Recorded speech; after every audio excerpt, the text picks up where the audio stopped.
Hello, everyone. My name is Iman. Nice to see you. Nice to have this wonderful opportunity to continue on the Need to Know series. Today, I'm talking to somebody who was once my colleague, and she's evolved big time. When I say somebody has moved big time, this lady is, I mean, the elements were always there, but it's one thing for you to have potential.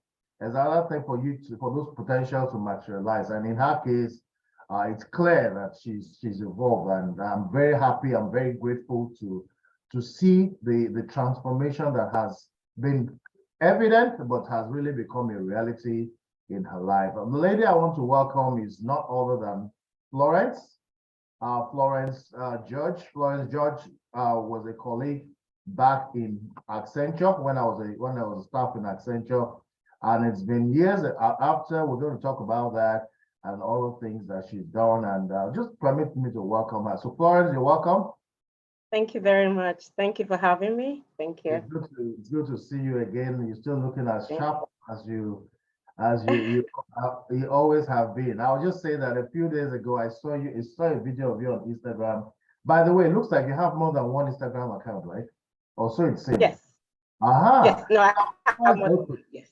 Okay. Because I was wondering, well, this okay, that experience. Well, I saw So you. I have one for my, I post most of my workout videos, to inspire people out there. And then I have one more professional where it's just, more official stuff, which is the private one.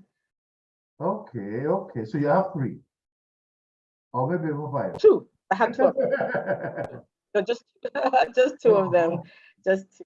Okay. And I recently just joined. I'm barely 2 months on Instagram. I think I joined December of last year. So. Oh, okay.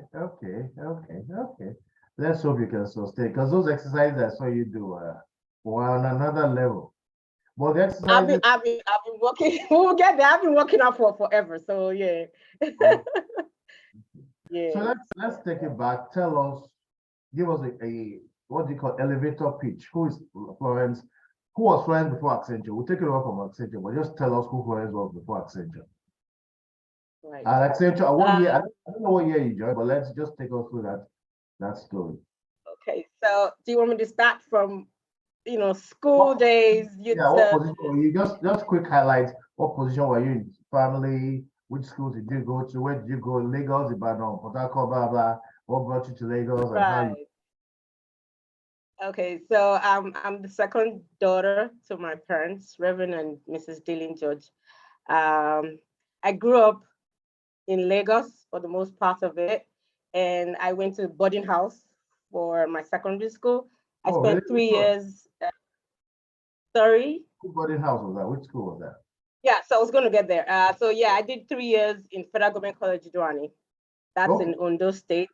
And then I finished my senior secondary in Federal Government Girls College, Shagamu in Ogun State. I was a house captain. I did track and field from my secondary school days. I would run relays in 100 meters and stuff like that. And then for my university, my first degree, I went to University of Ado-Ekiti, studied economics.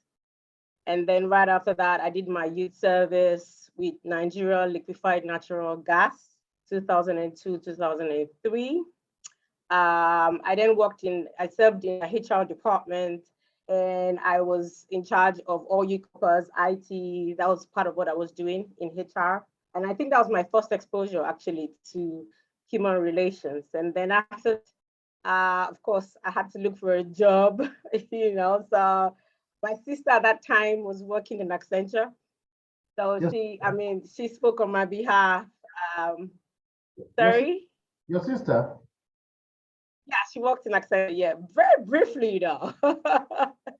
Yeah, she worked in Accenture. She was in facilities as well, yeah. What's her name? So Lydia Waribo. But she used to be Lydia George. Okay. Yes. I don't remember her. I see. I didn't know that. Okay. Yeah, I mean, she's the quiet part of me, so she's more of into herself as against me, so a few people may remember her, but yeah, she actually brought me Accenture. So I started off at the front desk. Before you get to Accenture, now you're in Accenture, yeah, right? I joined Accenture September of 2005. So actually, that was a year. I finished my youth service 2003, stayed home for about a year and a half. So that was the year I entered Accenture as well. But I joined in June. I joined in June of 2005. But let's back up to some things you said, because now it's clear that the person I saw, it wasn't an accident. You are just you are loaded, but not in the wrong job. You are overqualified for that job. Because I wonder, how can somebody be this? Because you had a pedigree. You went to FGC. I also went to an FGC. I went to FGC, Laurie. You said you started in Idoane, right? Right. I went to, which one? Yes, I spent 3 years in Idoane and then 3 years in Shagamu and Idoane. Shagamu. So those are very good schools. I mean, and that shows you, because the beautiful thing about those Unity schools is that they pushed. I was a boarding student, so they pushed me. And things like resiliency and all those things, what you learn them from those environments. So yeah, early. It's now evident why you had that pedigree, and obviously that role. Okay, so then you joined Accenture, yeah, and then you started with front desk. Where exactly? Which of the roles did you? Okay, front desk. I was the receptionist. Oh, so you started right from the. Oh wow, you actually did all the. Okay. Yes. I started from the front desk. Actually, I started from the front desk, and if I remember correctly, I think 6 months into me being in Accenture, there was an executive assistant who was going to go on vacation, and they needed to fill her role temporarily. So I was approached and said, "Do you want to do this?" I was like, "Yeah, of course, why not?" And I became an executive assistant. You had never done that. You had never done that. No, I hadn't. No, I hadn't. Yeah, so I got in that role, and I mean, apart from speaking for myself, I think I did very well. And most of the executives I worked with didn't want to go back to their old executive assistant any longer. Most of them wanted to work with me, and so yeah, I got into the role fully. I didn't go back to the front desk after that time. And then my career started off fully in Accenture as an executive assistant. I think at some point, the executive assistant to the country managing directors at that time as well was going on holidays too. And I was approached, "Oh, do you want to do this?" I said, "Of course, I've been doing it. I've been supporting." I think I had two partners at that time. Was that Omobala? Yes, that was Omobala Johnson. Oh, okay. So wow. I didn't even know you had started performing. I thought you began in NYS. Oh wow. Okay. No. I started way. At NY, I was no longer an executive assistant. Actually, I was fully in facilities. The very first time I noticed, well, not noticed, when I say notice, so I was on a project in Kenya when I joined Accenture. I joined Accenture 5, and I was doing a project in Kenya. I was in and out. And one day, I'm driving on a Saturday, and I get a call from you. And you tell me, "Oh, you're alive." I said, "Of course I'm alive." And then you tell me that there was an air crash that happened with the airline I was always for, Kenya Airways. I was like, wow. Do you remember that day? You called me from the blues. Just wanted to know if I was okay. I said, "I'm okay." I can't remember, but obviously it's something that I could have done. I mean, that's me, yeah. So that was the first time I was like, thank God I'm alive. Well, so okay, so then you evolved. Wow, okay. So Dr. Johnson, so I started working with the partners, and I think I had about 6 or 7 senior managers then that I was supporting, because I think I had about probably 9 executives altogether in my portfolio. So I had to leave that role and then become a dedicated executive assistant to the country managing director and the chairman at the same time. Oh wow! Even Dr. Suleiman. Wow, you don't work out. Yes, I did. You don't work out. You don't. I worked in DS as well. Yeah, yeah, I did. And, I know you that says know, a lot about personal when somebody is good. You just need one opportunity to prove yourself. And I mean, what you and the things that it's not then that you become is who you are that shows up. Because quite frankly, I saw from the beginning that this lady is, you are efficient. That's what you brought everything about it was it was something you were like you were driven on a mission. So it does not surprise me that executives would have wanted to keep you because it's not everybody. It's not that one is beating everybody up, but not everybody is cut out for those roles. Some people are just nice, take whatever for whatever time.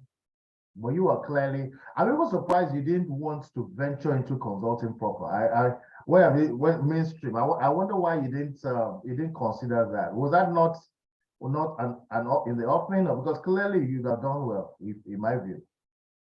I think at that time, so there was this bias about, oh, if you've not been in the consulting part, if you've just been in the back end, you couldn't cross over or something, something if you're Yeah. around that area. But you see, in all fairness, just I like the fact that I was people facing, irrespective of whether I was in consulting or in the back end of which is the facility aspect of it.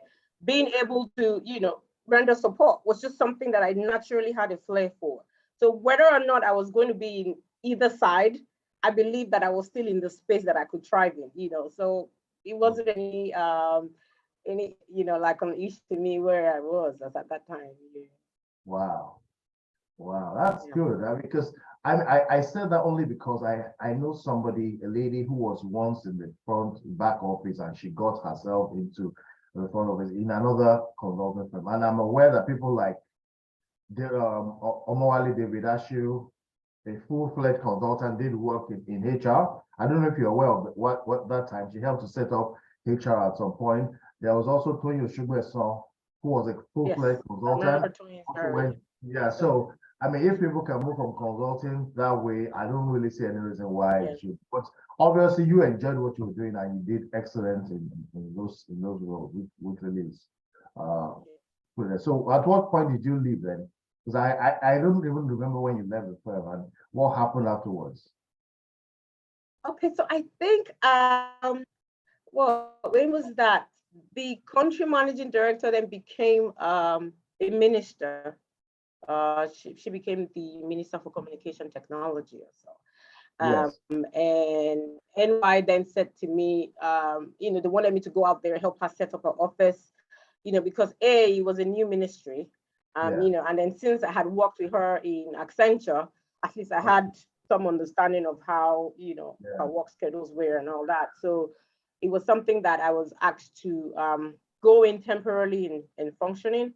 So I did that for about maybe 9 months to a year, or if between 9 to a year, and then I came back to Accenture, and then I finally left Accenture 2014. 2014. Wow. Wow. Wow. So So 2005. how easy now? This is the part. How easy or how difficult was it for you to fit back into Accenture, having tasted another life that was supposedly glamorous, more glamorous? Was it now on a practical level now? Okay, so I say to people, the younger generations, I say, what, start on a management consulting organization, because it's going to like set you out in the right path. Because if you go into civil service directly from youth service, you probably not be able to hone your abilities very quickly.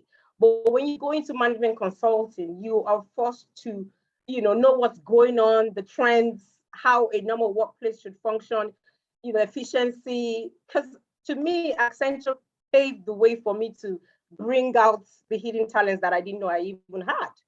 So you've been dedicated, respect for the individual, integrity, all of those things. I believe that one should have that exposure first, before going into either civil service or public service. So when I went into civil service, it was a different world entirely. I was like, really? How you guys? How do you work like this here?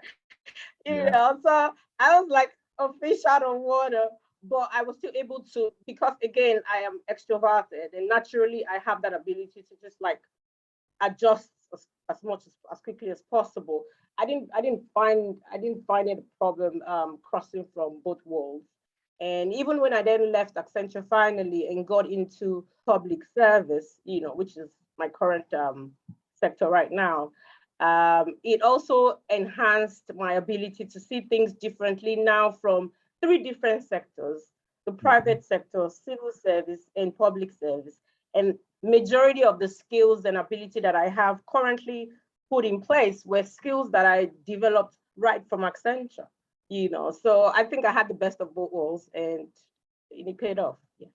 Sorry, pardon my ignorance, and I'm making apologies about that. You said private sector, civil and public. What's the difference between civil and public? I would have thought it was one and the same. Okay, so civil service is majorly you have the parastatals, Federal Ministry of something, Federal Ministry of Works. So they are civil servants. Okay. Public service or public sector organizations that are, a bit, it's still government, but they interface more with the public. So you would have, yeah, let's leave it at that. I don't want to. Okay, I'm happy. I didn't know that distinction before now, so I'm happy to be taught. And that's probably the benefit of this. It's called I Need to Know. So I mean, I'm learning that for the first time. All right. So when you were in Accenture, did you have a master's degree?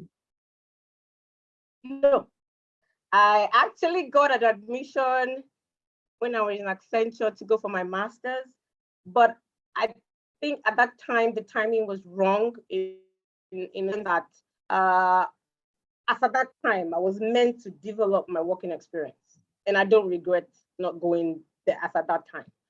So yeah, I didn't have a master's. I actually joined my current place of employment just with my BSc and a couple of years experience. And so everything else that I've improved upon myself when it comes to my academics, I did it within the past 8 years. So in this 8-year period, you did a master's and you also did a PhD, right? So I actually have two masters and a PhD. Hey! Hey! It's weird. It's weird. No, seriously. Yes. Yeah. So let me give you a brief. Okay, so when I crossed from Accenture, I realized that I had extra time. Yeah. And I said to myself, I think this is the opportunity that I've always wanted, and I would love to seize that opportunity. So in 2015, I started to scout for a school that could afford me the opportunity to work and also go to school. Yeah. So I got admitted into Cranfield University. Oh, mention that name again. I also went to Cranfield. So it's a oh, name. did you? Right. Yeah. Yeah. So I went to Cranfield, and I was juggling that with my job. So every quarter I would have to go to school, and I realized that was what was keeping me going. Those not just being laid back, the ability to be able to juggle a lot of things. And I think my first promotion happened, because promotion takes place every 4 years. So within the first 4 years of joining my current employer, I had finished my master's. And so when I was going in for my interview, one of the panel members said, okay, so you joined, a couple of years ago. What have you done to improve yourself? And I smiled. And I just had that joker right there. Then, you know what? I put myself through my master's. I have a master's in international human resource management. I paid my way through. I didn't get any funding from nobody. It's been on my plate right from Accenture days. But that time was the time for me to have to get it done, because I'd already gotten the years of experience that I needed. So it was the icing to my cake, so to speak, in my panel for my interview. And I mean, I couldn't be so proud of myself then that time, and it went well. Yeah. Wow. So then you did another master's in what? So when immediately I finished, as a matter of fact, I was graduating the week I started my PhD degree. But because I was crossing from the UK to the US, so my second master's in philosophy, I got it from Walden University, and then I went ahead to do my PhD. I had to take up a fresh set of courses all over again. Because of course the writing styles are different, the referencing styles are different, citation styles are different, so I had to pretty much get another master's for me to be able to go ahead and complete my PhD. So it was one stone killing two birds, so to speak. Yeah. So in the process of getting my PhD, I had a master's of philosophy because I had to take a normal set of, I think I had about 20 courses or so too, altogether. Yeah, and then of course I went ahead to do my PhD right after that. And I started my PhD the week I graduated from Cranfield, which was the week I think that was June of 2018. Wow. Now let me so this was Walden. Did you say Walden? Yes, Walden. Let me now ask you a personal question, because that's what's the impact of this on family life? Because you are driven, you are driven. The man that will not sit tight will be intimidated by you. I'm just telling you for free. Because people like you are, when I think of you, I think of a lady like, what's the name of this lady? What's her name? The lady in Tinapa. She had Tinapa, and what's her name? She started, she has a similar story. She even had a consulting practice. She started in mobile, then she had a consulting practice. Then I'm looking at her face. I remember her name now. She's in Calabar. Remember, you know her. I've forgotten I remember her name. But when somebody is consistently, so I think of her, I remember her name. I think of a lady called Tina Bukokwashi. Have you ever heard of Tina Bukokwashi? Tina Bukokwashi was in the banking industry. She worked in Zenith Bank for a while. I think of people like that who are driven, and it takes a lot. So I'm just give us a window of what sacrifices do people like you make, because it's a package, right? Yeah. Of course, it took a toll on my family. But the good thing about it, yeah, it took a toll on my family. The good thing was I had a very good support system, though. Good. Parents, like from day one. And I think that's one thing that made it seem like it was easy, And then the good thing was before I even started my master's, I already had my kids already. I knew I wanted to have 2 kids. And so by 2013, I was done having children already. I had my daughter October of 2013. My son, I had him in 2010. So I just believed at that time, it was time for me to focus on my academics, because I want to be available to them when they are going through the same process that I went through. So for me to be available to them at that time, I needed to make use of the time that I had, get all of these things done, and then be available to support them, like my parents were able to support me when I needed them the most. So my kids had to live with my parents a couple of years. Because I was still living out of my box. The lady I was talking about, Mo Abudu, and I remember her. Mo Abudu was the one I was referencing. She also evolved. So when I think of what you say, I remember Mo Abudu. I think of Tina Bukokwashi, lady that are driven. As an A, they call it A type. There's an A type male. You are the A type female. In case nobody has told you. But it's all good. Yeah, I know alpha female, right? That's you right there. Yeah, well, it's good. It's good to see how because I remember that the interaction I had with you was at some point you were responsible in Accenture for facilities that had to do with travels, because I traveled a lot. My work required me to travel a lot, and I knew that you had some involvement with getting the tickets and stuff there, and it was always very efficiently done. And that's probably the only exposure I've had to you in terms of, but I was very impressed with how It was maybe per James were also, I'm not sure. I don't think you were in charge of per Yes, James. per diems are part of it. Per diems part of Oh, it. yeah, okay. Ah, that was a very Hotel sensitive, and all that. very sensitive. Airport transfers. I did all Okay, of those. okay, yeah. So that was, well, you handled it with aplomb, and I think that was evident to me, and I'm sure to many of the people you Umana, I'm sure all probably also benefited from having you. We had Fumi Akonde somewhere down there. We had Ronke Akpata around the corner, and was what's her name now? James White. What's her Ronke name? Osuma.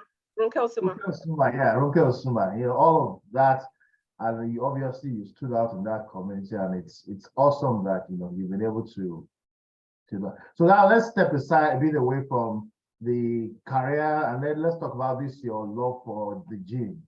Now, when did that start, and how long have you been a gym? Because the kind of exercises I saw you do are not small. I didn't even know you had that energy in you. So, Yes. what also maybe you can tell us to what end? Are you just doing this for the fun of it, or is there a plan to become a Well, I think over time, working out has helped me to distress, okay, if I could put it that way. okay. So yeah, because going through what I've been through, I needed an outlet. Okay. I needed an outlet, and I wanted a healthy one. I wanted, because I know with habits, what you consistently do over time, you tend to find it difficult to leave it. So I wanted something that I could be, even if I had to be addicted to it, it had to be something that was beneficial to my well-being. So I've actually been an athletic person right from the get-go, right from my secondary school days. Those who would remember me very well would remember me being part of, I was the queen of my house in March past. You would have me, I had the sash on in the front, and I would do track and field. I would do 100 meters, the relay team. I was in the relay team. I was playing football actually in secondary school until I hurt myself. I did play football. I still have the scar on my toe. So when I got out of all of that, and I had my kids. Okay, so I had my first child, and people were like, "Oh no, you're gonna add more weight," and you just because you've had one. Then I went ahead, I had the second one. And you say, "Yeah, don't worry. Maybe when you get into your 40s, the weight will come back, and the weight will be there, and it won't go away." And so I'm somebody who, if you keep telling me something that I can't do, I'm gonna go ahead and find a way of doing it, and I will do it better. Okay. You can't be the president. Yeah. You can't be the president of because Nigeria. Yeah, so I took a liking for, I think it all started in 2015. I went back, so I had time to, when I moved to Abuja from Lagos, I found that I had ample time to do a few things that I didn't have the opportunity to do when I was in Lagos. And one of it was working out. So I said to myself, what would I love to do that even if you wake me up tomorrow, I would not complain, I would go right into it. And I found that I had a love to dance. So I looked for a studio that I could dance in, so I started off in one studio, met one of the coaches who was very, likable, had a very good personality, and she kept pushing me and encouraging me. So for every other studio that she went to work in, she would invite me, and I kept going. And I started, and I have a lot of videos. I have 1 terabyte of memory on my phone, just so that I can record my progress. It didn't just happen overnight. Okay, let me tell you something. So I have been dancing 2015. Yeah. So let me give you some advice on that. If you love something that much, maybe you should set up a YouTube channel where you train people how to do this thing. And the reason I'm saying that is because something happened to me. I've always loved the game of basketball. And I mean, as far back as when I was secondary school, I loved the NBA. I watched Jordan, I watched all those guys. And then I live in Canada now. Coming here, I was watching the NBA too. 2021, I watched the NBA so much that nights, everybody will be asleep. I after a while, I just thought this thing is not. So what I decided to do when this current season was about to start, 2022, 2023, I decided to turn my addiction into something that was beneficial. And what I did, I looked back home in Nigeria, I saw that there are a lot of kids that have the drive like I did, but didn't have the opportunities.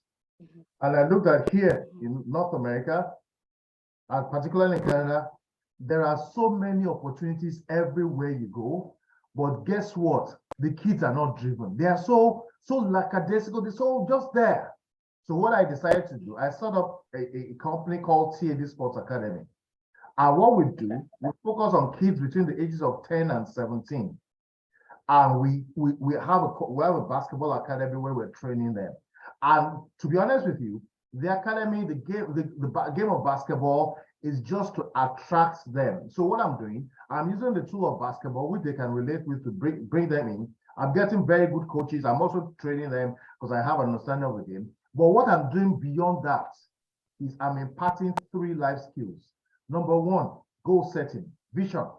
The idea is you can't just be there. Look at you. Look at what you've been able to do. You can't just be there and not have a vision. Believe me, Florence, there are many kids around here. No idea. Because you see, everything in life they need has always been available. So there's no hunger, there's no passion, there's nothing. They're just there. How are you? I'm good. I'm good. Yeah. And I'm like, what's wrong with you? Nothing. So that's number 1. Then second thing we're trying to impart is there's a book, one of the books that's impacted me the most is a book written by a man called Stephen R. Covey. It's called The 7 Habits of Highly Effective People. It talks about the fact that as human beings, we evolve from being dependent to being independent, but the best of all is interdependence, where yes, you are self-sufficient, but you collaborate. So one of the things I try to teach them is stop thinking me, myself, and I. Think partnership, think teamwork. And then the third skill we're trying to teach them is diversity and inclusion. Guess what? Not everybody looks like you. Particularly in the country like Canada where I live, I mean, there are people from Pakistan, China, Nigeria, Jamaica, everywhere. So not everybody looks like you, but you will learn to relate with everybody. And believe me, those 3 things we are moving. You believe that we started it in November? By December 20th, when I had an event, I do many things, by the way. I had an event on December, I got a certificate of recognition from the town of Milton where I live. Just over 5 weeks of stuff. I said, hey, I've not even started. So, and also the police I live in Milton, which is in the Halton region. They're also partnering with me. They say anything you want to do, because they all of a sudden see somebody who's focused and they want to work with me. So that's pretty much what I'm saying. Your skills, because I know that once you put your mind to something, like my people will say, you go, look, come. You just run with it. Well, I mean, today I'm happy you brought this up, because it's been, if you've been on my WhatsApp for forever, I would always put my videos out there. I'm not putting it out there just to show off. I have a lot of people who can relate with me working out, being in my 40s now. Having children, it's not an excuse. Being a professional lady is not an excuse. So I have people who have connected to the fact that I do work out and they are inspired to do the same thing. 1. Yeah. 2, some people even think I own the studio where I dance. Yeah. Because I have. Florence, why don't you own it? And those people are right. I mean, why don't you own it or own yours? Honestly, Florence, see, me, I know you're a role model. And I think you can inspire. Since you've already started on this line, Kuku will do the whole. I'm trying to still build. It's something that I do have as my goal. Okay. But again, I look inward. I don't just jump in and do things because people say I should do it. Some people be a model, do this, do that. But for me, it's something that I have to come to terms with. And once I get to that point, that it is my time. I'm running 260, literally. I'm off. So for now, what I'm doing is being able to better myself, understand myself, and then that way I'll be able to just be able to influence people, so to speak. Why did I even get on Instagram? I've never been on Instagram before.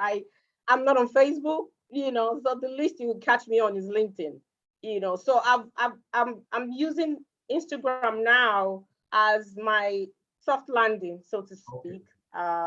Yeah, that's one of the purpose, because really I didn't see any reason why I should be on Instagram anyway, because my WhatsApp story was good enough publicity for myself, But even in my workplace, now, once people see that this is the life that you've been living consistently, Yeah. I didn't just jump into it because, oh, maybe they told me to do this and I'm doing it. No, Yeah. it's been me, and when you feel fulfilled in that path and you're able to influence people gradually and you're building momentum, you don't even, I don't even think I need to put myself out there before I'm out there already, So yeah, I do have it in mind. Yeah, and it's something that I am open to. I'm just waiting for when I would strike out really hard. Yeah. The good thing you said is that you're see, Floyd, one other thing you are. I'm not saying this because I don't patronize people. I say you're a diva. You know what I mean by a diva? You are, not naturally. You're just somebody who people can, so when you see that you have those capabilities, it's good to leverage them because there are so many fakes out there. One of the reasons I have a channel called Tundosco Media, which is where this will be stored. The reason why I started it is that I realized that there's so much negative fake news out there. And for people we sit down and watch 8 hours binging on nothing, something that will not add Yeah. value to them. That's why I decided to do this. Yeah. Because somebody who watches this, hopefully, will realize, wow, if a lady can do all this, she's achieving all this in one lifetime. Yeah. Because the things that you're doing, some people don't even believe it's possible in one lifetime. They believe, no, this one is for them, this one is for that, this one. No, you just have to stay locked in. And I also like the fact that you've also said you don't want to jump ahead of the time because somebody said so. There has to be that conviction. I always tell people it's better to be a person of conviction than a person of convenience. A person of conviction understands why he or she is doing whatever they're doing and is locked into it. Whether people make fun of you or not, you know this is what I'm doing. The one of convenience lives into our life by likes. You know what I mean by like? How many people are liking me? How many people are liking? That's the popular opinion.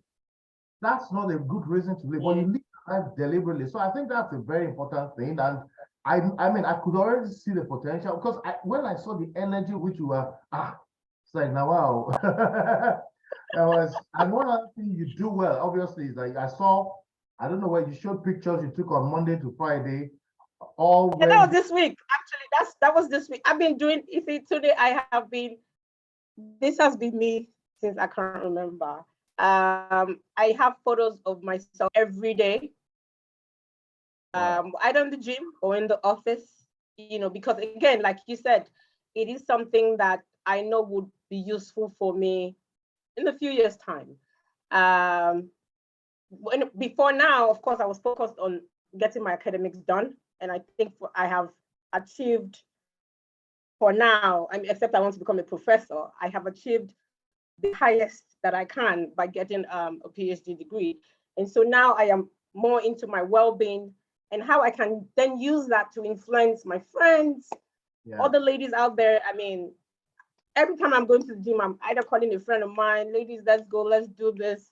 Even in your 40s, you can still look, good and all that, but it does take sacrifice, it takes discipline. And not a lot of people have all of those things available to them, So again, I talk my talk.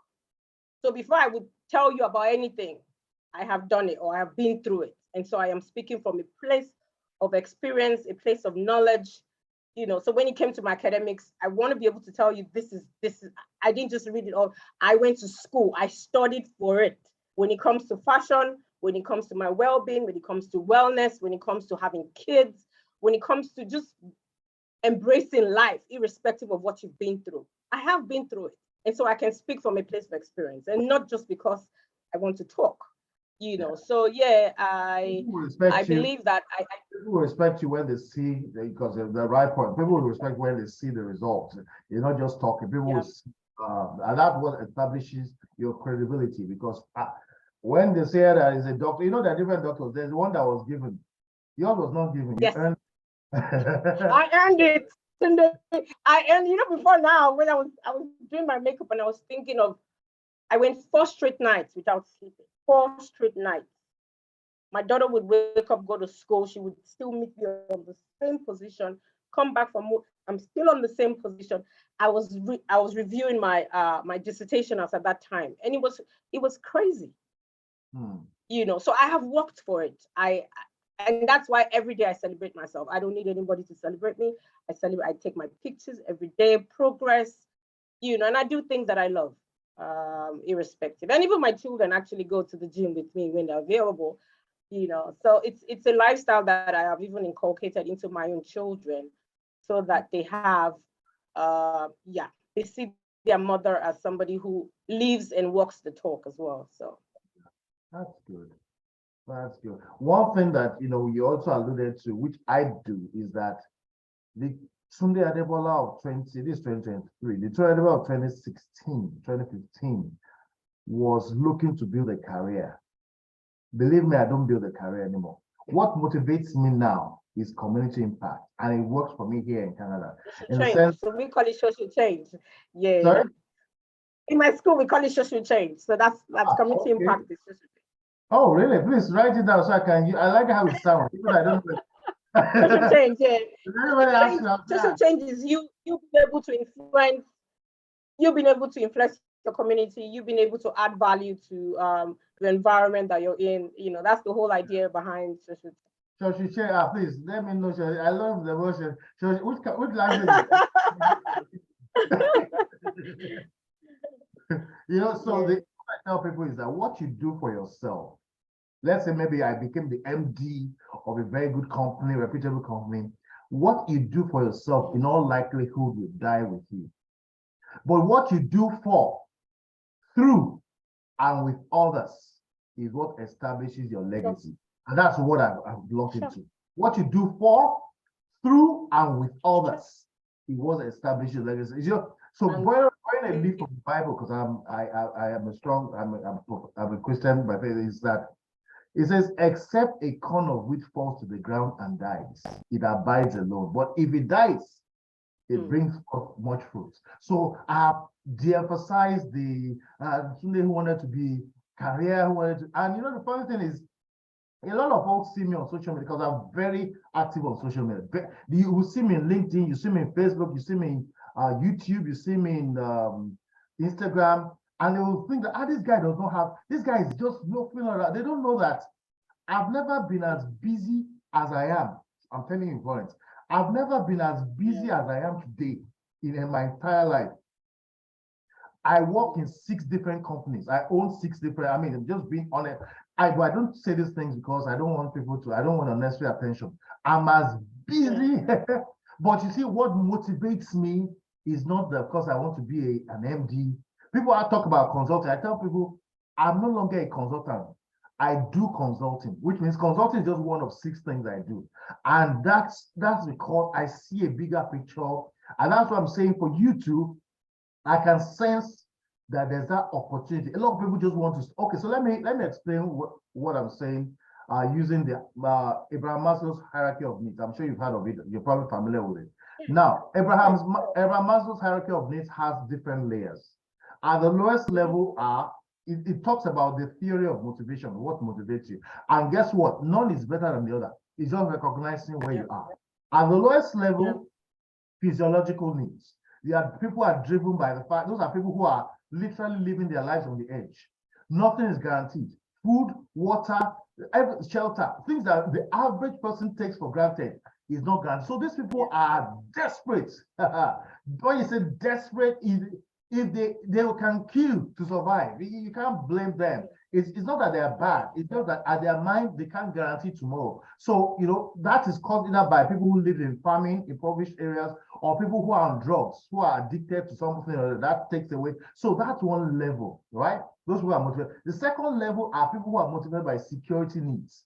Security needs are, I need a job, I need to pay the bills, and there are lots of them here. In fact, I was at that level at some point because when I came in here, I had to pay my dues and stuff. They take overtime, they just keep paying the bills so that they can't afford to even go on vacation because the bill has to be paid. The funny thing is that a lot of people in this level don't necessarily like what they do. So they will complain, they will murmur, they will do this, but guess what? You think that they're about to resign. 5 years, they're still doing the same thing because they don't have any other. Their time is they're so spaced out that they don't have capacity to think outside of that.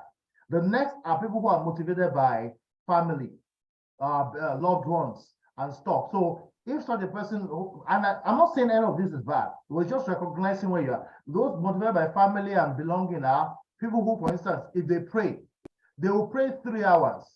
But the 3 hours of prayer, myself, my wife, my children, my husband, they're just all into themselves. And as beautiful as that is, you can do a lot more. Then there's the next level, which are people, who are motivated by titles. They do well, they have that position like you have now of being, a PhD owner. But the reality about people at this level is that they are very conscious of their titles and their positions, and unfortunately, it affects them or limits them in their ability to do more. So, and it does not matter whether they're in ministry, a pastor, or they're in the secular world or whatever. They are very, very focused on letting you know that they've gone to school, they've earned their rights, they're professionals, they're whatever. And all of these things are right, but still not the ultimate, which is where you are. So what I want to preach to you or advice, which I think is enter what I call the fifth floor. One of the things I do podcasts. So my podcast is called Eman Talks, EMAN. And the fifth floor is where you call a legacy, where you are more motivated by what you can give, by what you can get. So in my view, where's Florence? I would say Florence is operating on 4th floor now. But there's an opportunity for Florence to go to the 5th floor where she's able to utilize all of the giftings and all the capabilities she has to reach out to people. And you realize that that's when you multiply yourself. Like, the gym, you're not just doing the gym, you say you're harvesting the videos and stuff as for a time when it will be relevant. You open a YouTube channel all by yourself and you just do the stuff. And because I know you are very driven, you can get it, just hire somebody, let them do the whatever work. And the other beautiful thing I talked about earlier is that you don't have to know everything. You don't have to, leverage. You don't have to do everything either. Sorry? You don't have to do everything either. You can outsource some things. Exactly. So you leverage people and you're able to. So you are doing your work in your public sectors, generally. And Florence, they also see Florence on Instagram, they see Florence on YouTube channel, impacting people. And guess what? Florence then becomes an institution. That's what Mo Abudu has done. That lady impresses me because she's evolved. I mean, she's not perfect. Nobody's perfect, but I see her and I see an individual who has not rested on her laurels. She's evolved over time, and I think you have that potential in you. Thank you. So tell me about one more thing before we begin. I know that you're into fashion. I think that's something. Do you have a particular brand, or you just love to dress good and look good and stuff? I just love to dress good. I don't have a brand. I don't support any brand, So I can wear a $2 chain and make it look like it's $100 one.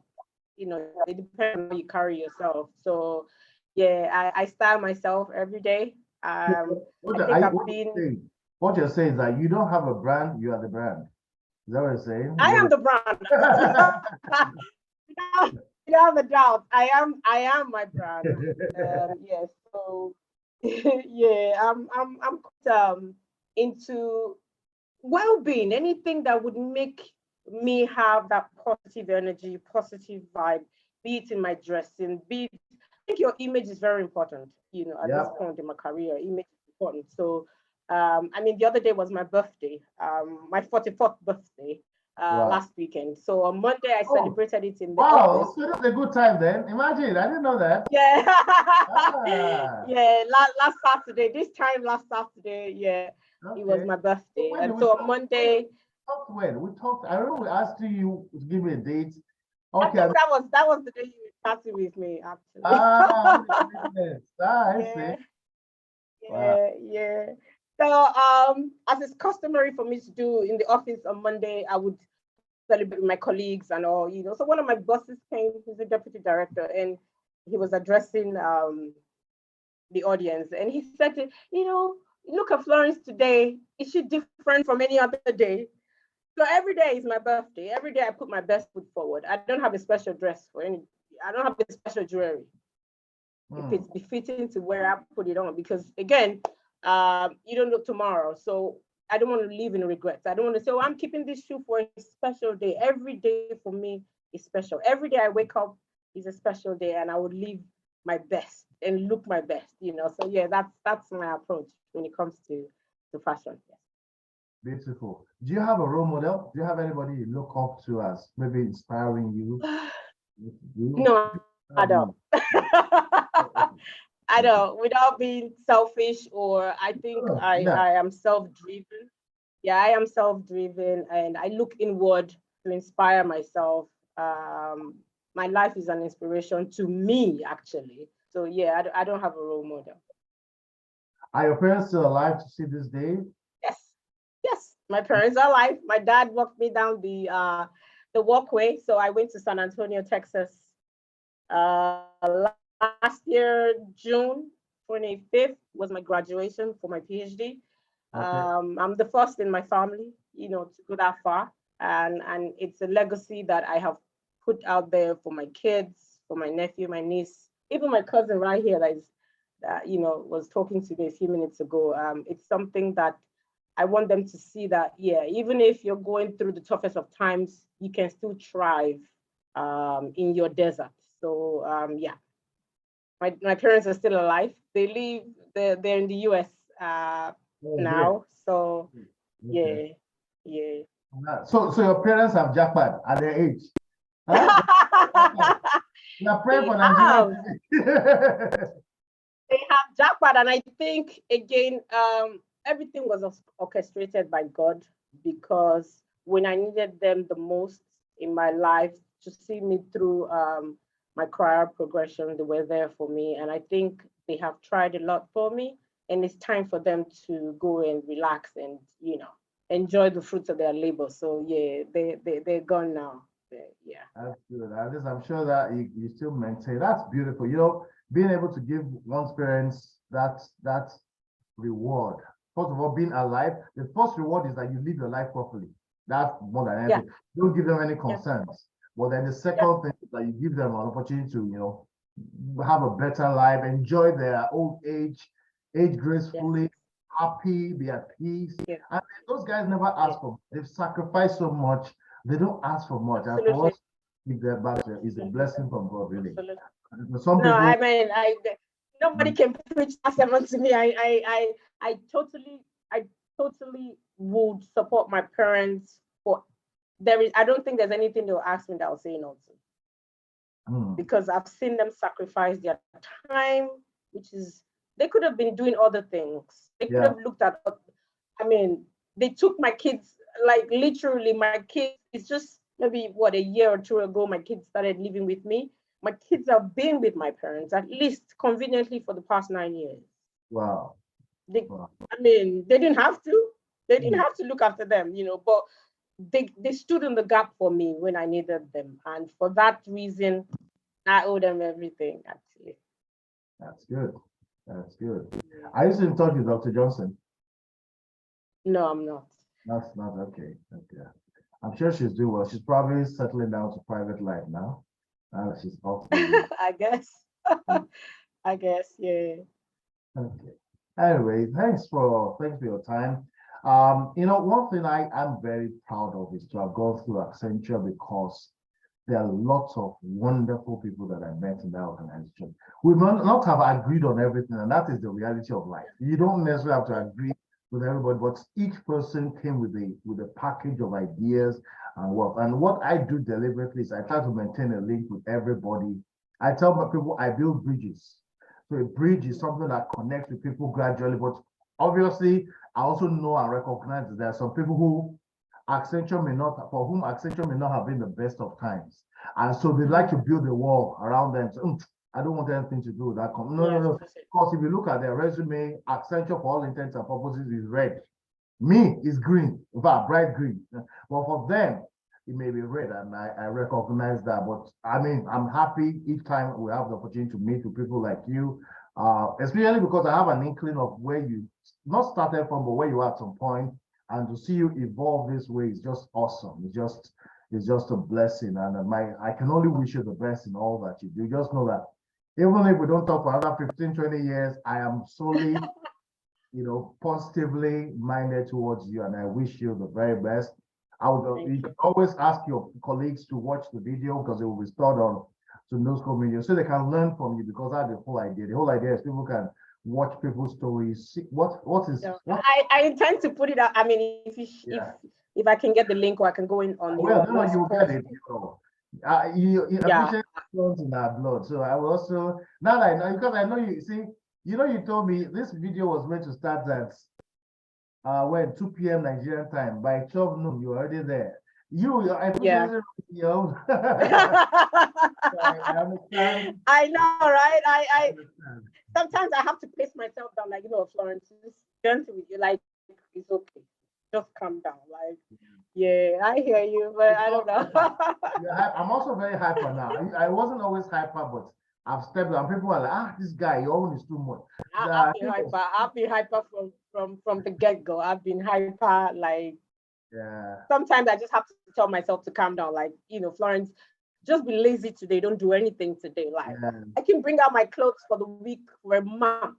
I already know what I want to wear in a month. So I can bring out clothes for it. I'm that organized, like terrible, So yeah, even my work clothes, my gym clothes, there's a particular look I want for this week. I'm going to do it and have it all out for a month, just so that I'm planned, So yeah. What color? I noticed that green was the color for this week. Is there a color for next week? Yes, I even have my nails painted green. That's different shades of green. Wow. And then you can see you know what we're going to do? So send me the picture. I saw a picture you took where you had yourself wearing the different colors of green. Send me that picture. We'll make that the image for this video, so that that's what we'll do. So have you picked for next week yet, or next week is normal? Okay, so for next week, I would be putting on shirts and pants, trousers for the week. Okay. Yeah. And then for the following week, I would have silk tops and long skirts. You really go to that week? Huh. What will you be wearing in December? Maybe you're already in December as well. Well, I mean, if you in quotes have so many clothes, you just have to be planned.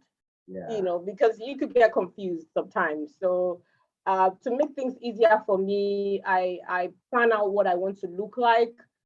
And I love colors. So I know the kind of colors I want to wear on a particular day. If I want to be free, if I don't want stress, I know the particular clothes to wear. It went down to my shoes. It looks to me like you are living a different Nigeria, because the thing Nigeria is thinking about is NEPA, how to get electricity, you are thinking of clothes, thinking of looking, because what that you see, the truth about it is when I think I had a reset mentally when it came to how I want to live, at least for the next, as long as God will have me alive for. And I value certain things that I now practice. For instance, peace. I renovated where I'm staying, and it's like a Zen place. When I come home, I'm at peace. Some people would stay in the office 10, 11 p.m. I'm like, you guys don't have somewhere to go. You don't have a home to go. I look forward to coming back home because it just calms me down. It's my safe space. So these are part of the things that I do on a daily basis. And when I step out, it's like as if I just came back from the Bahamas, or I came back from a vacation or something, because I'm at peace. And I'm at peace with myself. I'm at peace with my surroundings. And it helps me to, be more focused and driven, actually. So it's a lifestyle for me, actually. And it's working for you. I mean, obviously it's working for you. And let's hope it stays that way. Amen. Amen. Okay, so thank you so much. Proud of you. For having me. Without a doubt, proud of you.